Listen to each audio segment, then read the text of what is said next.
قاضی صاحب آپ کیا دیکھتے ہیں ایک ممبر جو ہے پارٹی ہدایت کے برعکس اگر ووٹ دے گا تو پھر پارلیمانی پارٹی کی اہمیت کیا رہ جائے گی؟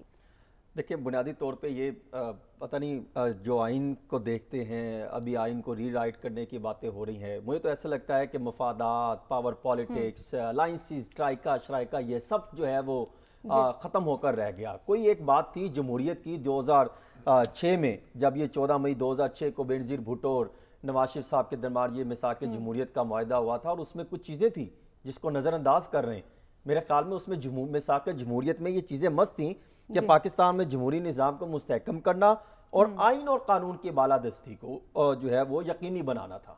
کہیں پر آپ کو اس سسٹم میں نظر آ رہی ہے ایک ان کو آئینی ترمیم نظر آ رہی ہے لیکن جو میثاق جمہوریت کا جو بنیادی مقصد تھا وہ آپ کو پورے نظام میں کہیں پر نظر آ رہا ہو.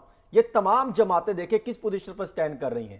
اور دوسری چیز جو آپ کہہ رہی ہیں کہ کل 63 کا جو کل 11:30 بجے ہونے سماعت ہونے جا رہی ہے، دیکھیں اس میں کیا ہو سکتا ہے اور اس کے اثرات کیا ہوں گے.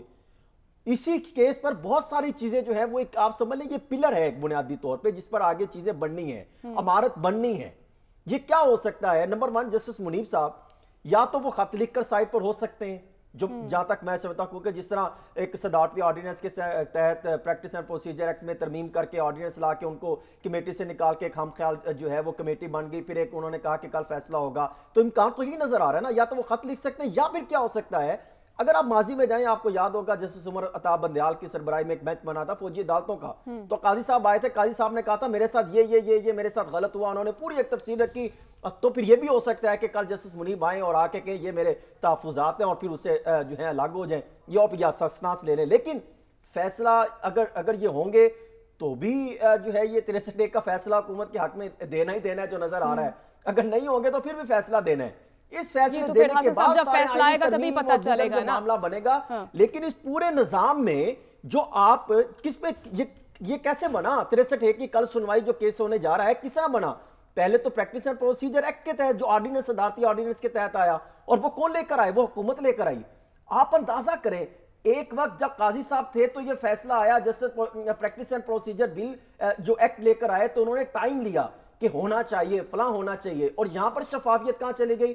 حکومت ایسا لگتا ہے کہ آئین سے کھلواڑ کر رہی ہے، آئین اور قانون کو نظر انداز کر رہی ہے. ان کے پرخجے اڑا کے رکھ دیے اور پھر یہ بات کریں ہم آئین اور قانون کے ساتھ کرے ہوں گے.